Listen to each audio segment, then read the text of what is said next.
waaye liñ lay laaj rek mooy tey bëggoon nañoo xam maanaam prési comme yow nga xamle sa porte la yow yaay kan ak lan moo waral maanaam nga taxawal société bi nga taxawal ba tey ngeen màggal si am loo xam ne moom ngeen andiloon dëkk bi sell bi di Touba waa Jàngat TV nag ñëwoon tey nekk ak yow ci loolu pour bëgg la cee laaj. ginnaaw ba nga nuyu d'abord yéen waa Jàngat TV. di wax ni prési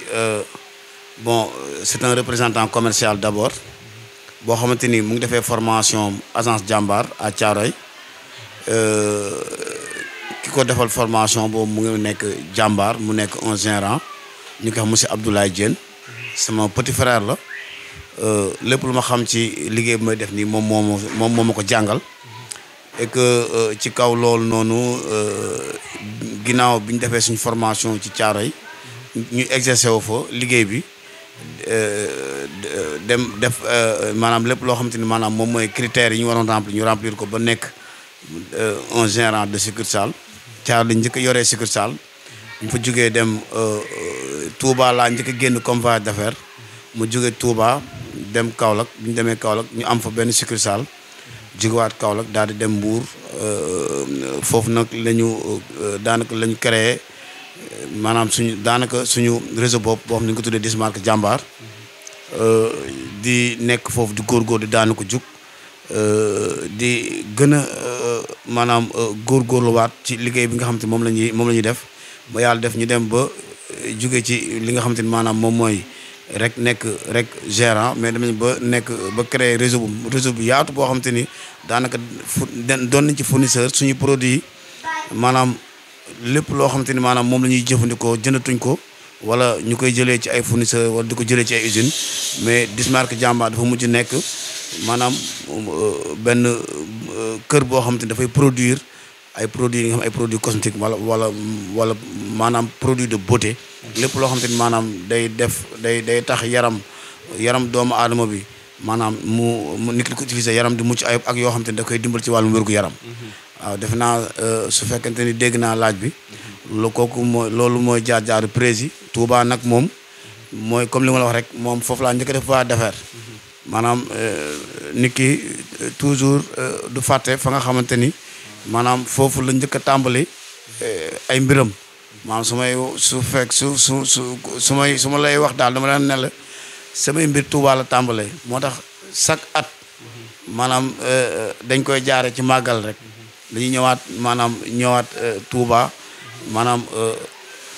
pour di sàkku gën a dolleeku moo xam ci wàllum maanaam production économique ak aussi tamit aussi yaakaar bi ñu fi yaakaar tamit mooy bërëb bi ku nekk xam nga ni ku fi ñëw maanaam wóor na la ni bu déwénee na nga fi ñëwee booy ñëwaat maanaam da ngay yokk ba yëg ko. mais nag ñu gis ne maanaam que équipe bi. nekk na équipe bu mag. te ñëwoon nga fi ne nga fi nga commencé woon sa voyage bu njëkk. ak ni nga ñëwewaat ren tey gis nga ci soppeeku bu baax wala. waaw bu baax. wax dëgg yàlla chaque at bi ma fi njëkk a ñëw. ay produits jàmbur lañu yoroon. bañ fiy ñëwaat daaw. suñu produit bopp la ñu indaale. ren non seulement indi nañ suñu produit bopp mais dañoo indaale ay entrepreneur ñoo xamante ni maanaam remplir nañ seen critères yëpp ba tey jii ni lépp loo xamante ni man mën naa ko ci liggéey bi daanaka mën nañ sax ñu ko raw. waaw maanaam sans ñu gis ma dañuy doxal liggéey bi ren ñooñu la ñu indi ci Touba présenté leen waa Touba vraiment. ñu gis ne tamit que société bi dafa mel ne dafa yëngu ci formation. te tamit ñuy gis ne Touba est-ce que am na sens si loolu noonu ci formation boobu waa Touba mën nañ ci profité pour am formation. waaw parce que tey jii nii am na ay ndaw yu dëkk Touba yoo xam te ni tey jii nii si tey fekk nañ ñu Mbour ñu defal leen formation ba tey jii ñoom seen bopp ren suñu Touba ren dafa wuti ak yeneen yi maa doon ñëw waaye ren wax dëgg yàlla maanaam ñi nga xamante ni ñoom defal nañ leen formation ñu dem ba remplir seen critère tey ñoo fi indi seen équipe. ñu bokk ndey bokk baay mais indi résultat boo xam te ne mosul am Dismarque Jambar. ñuy gis ne tamit Dismarque Jambar day créer. création lay def. ci biir màggal gi ñu am benn savon bu ñuy gis mu am doole lool si dëkk bi. ñuy xalaat ne yow lan moo la inspiré loolu ba nga xalaat ne savon boobu daal war na mën a daw fii nii dëkk bi te war na mën a def spectacle bu toll. waaw parce que Touba bi ñu fiy ñëw maanaam Touba ñu ngi ñu encouragé ci suñu gel de douche yi nga xam te ne ñoom créé nañ ko. maanaam ñu gis ni chaque jour bu ñu indee ay produits gel bi moom day dafa bokk ni produit yi nga xam te ne ñoo njëkk a jeex daanaka du doy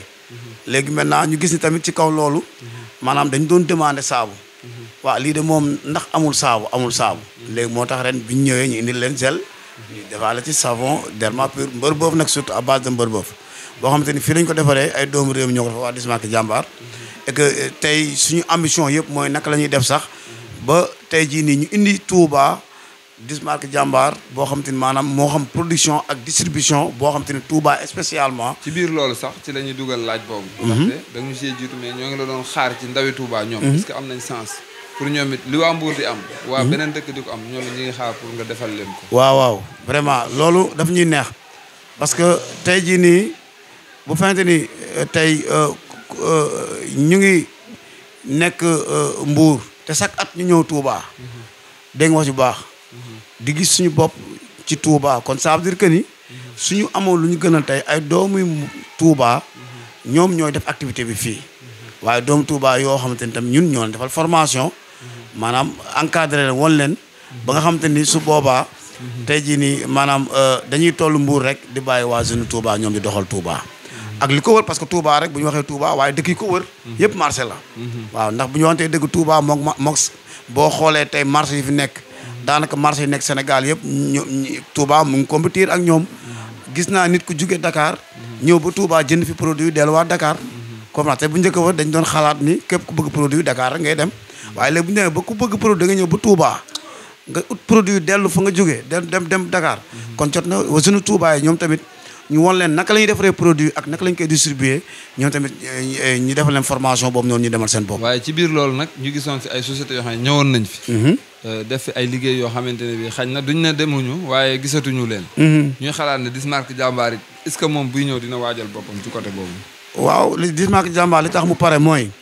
mooy comme li ma waxoon sànq laa lay wax rek mooy yor ñu produit boo xamante ni. maanaam produit jàmbur la suñu ay produit bopp la ñuy yore produit yoo xam te ni képp ku ko bëgg Dismarque jàmbaar rek nga koy amee faaw nga ñëw Dismarque jàmbaar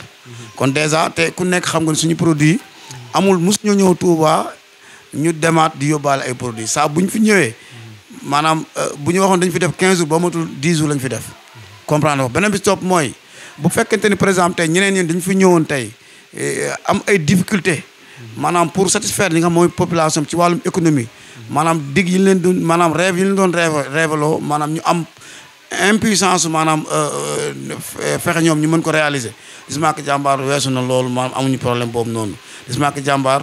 moom ñëwul pour sax bëgg la liggéeyloo dafa bëgg nga nekk entrepreneur nga engagé wu yow nga liggéeyal sa bopp ci Dismarque jàmbaar.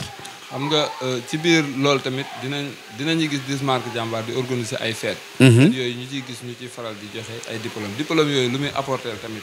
ki nga xam ne mi ngi ci société bi. waaw pour wane ni kii am na xam-xam parce que Dismarque jàmbaar c'est reconnu par l'État. c'est reconnu par l'État ci côté production ak côté formation. maanaam képp ku ñu formé na la jox diplôme boo xamante ni fépp foo dem maanaam boo ko wonee maanaam dina la nangul ni yow fréquenté nga Dismarque jàmbaar te ba nga ko fréquenté jëlee nga fa xam-xam même boo ñu servir sax mu nga servir yeneen société de distribution yoo xam ne am nañ ci Sénégal fépp foo dem ñu jël ñun am nañ sax bërëb yoo xam te ni tey am nañ ndaw yu fay liggéey yoo xam te ni Dismarque jàmbaar lañ jaar bari na du jeex comprendre bu baax pour wax ni carrément que ni non seulement dana la jox liggéey waaye dana la jox benn formation boobu bu ëllëgee ku ne mën na laa soxla. nga xamante ne bi tamit tey bëgg na dugg ci liggéey bi te moom bëgg na see dugg te xamul ban yoon lay jaar bëgg na tamit nga bàyyi fi ay numéro yoo xamante ne bii dañ ci mën a jaar pour adhérer ci société. c'est très facile. parce que Dismarque jàmbaar maanaam c'est une contribution sociale. maanaam dafa ñëw pour contribuer maanaam ci développement économique maanaam bu Sénégal. di ko jaaree ci ndaw yi. bu ñu waxee ndaw mooy koo xamante ni maanaam âgé na de maanaam 18 ans maanaam ba 50 ans. maanaam bu ñëwee fëgg suñu bunt maanaam moo xam mu jàng wala jàngul moo xam mu nekk nitu daara wala sax jaaru si daara wala mu am métier parce que boo xoolee Sénégal ñii ma la limal maanaam ñoo fi ëpp mooy ñi jàng ba dem ba seen taal jàng bëgg àgg amuñu moyen àggale ko. comprendre nga ñooñu war ñu leen fàtte ñooñu société bi maanaam bu mun lee ci ñoom dara Dismarque jàmbaar mënu ci ñoom dara boo xoolee tey ndongo daara maanaam daara formation jaar fa jàng daara ba mokkal kooku tam bu ñëwee am na xam-xam waaye tamit nañ def ci moom métier boo xamante ni ëllëg si biir maanaam dina mën a doxal une entreprise amul góor amul jigéen tamit maanaam toutes les sexes maanaam ci Dismak Jàmbaar bu ñëwee rek mën na leen jox seen sens opportunité la ñuy jox képp ku mu mën a doon saa boo fëggee suñu bunt boo ñëwee bu fekkente ni ñëw nga bëgg di nga am xam-xam ak koo mën a doon te boo amee xam-xam dinañ fexe ba nga mën a jëriñoo sa xam-xam soo ko mënee jëriñu jàppale la jox la produit boo xamante ni maanaam mën na la permettre à ce que nga mën a nekk un chef d'entreprise. léegi yan numéro nga leen di bàyyil comme yoo xamante dinañ ko mën a jëfandikoo. dinañ ci mën a jaar pour dugg ci liggéey bi. c'est ça quoi numéro yi moom après bon bu gars yi suivre li nga xamante maanaam mooy émission bi ñu def ak waa Angat TV. maanaam dinañ ko gis dinañ ko gis ci kii bi ci écran bi incha allah bu soobee yàlla. kon ñoo ngi lay. fi ñuy tëjee nag mooy di leen santaat di leen gërëm encore une fois de plus di leen ñaanal maanaam seen li nga xamante ni maanaam moom mooy seen télé bii mu dem ba nekk télé bu mag. maanaam boo xamante ni maanaam foo dem ci Sénégal maanaam waxuma sax ba bitim réew sax. maanaam ñëpp di leen di déglu di leen seetaan ngir liggéey bu rafet bi ngeen def rawatina si fii ci Touba. waaw ndax lu baax ñëpp ko bëgg nag te lii comme lu baax la yaakaar naa ni maanaam Sénégal yëpp maanaam bëgg nañ leen am yéen tamit. beneen bi si topp mooy di ñaanal ñi nga xamante ni vraiment dëgg-dëgg mooy ñi ñu dalal ci màggal bi muy maanaam rawatina ki nga xamante ni maanaam moom mooy Seck. nga xamante ni vraiment dëgg-dëgg maanaam man Seck xaw ma lan laa ko war a wax mais maanaam dalal na ma Mbuur moo ma dalalaat fii nii Touba ndax si këram la ñu nekk maanaam boobu ba léegi maanaam ñu yaatal ñu moom ak njabootam vraiment dëgg-dëgg ma koy ñaanal wér ak fan bu gudd ba lépp lu mu bëgg yal na ko suñu borom maanaam may mu àggale ko ak sagom bu te bu ànd ak tawfeex bu mën cee profité bu baax a baax à part loolu si bépp jeune boo xamante ni jaar nga Dismak Jàmbaar te ñu formel ñu ngi lay ñaanal nga dem ba tey jii ni nga nekk un grand entrepreneur bu ñëpp maanaam ràññee fii ci réew mi ñi nga xam ne jot nañoo nekk ay entrepreneur nag ñoom ñëpp maa leen di sant di leen gërëm di leen ñaanal maanaam ñoo ñëpp am naa yaakaar ci ñoom te bu ëllëgee gëm naa ni ci liy defar Sénégal ñoom ci la ñu bokk bu soobee yàlla di leen santaat di leen gërëm vraiment dëgg-dëgg di wax ni tamit yàlla na yàlla def Dismak Jàmbaar bu Touba production ak distribution ci barke màggal bi ak borom màggal bi maanaam mu daal di am. incha allah jërëjëf président.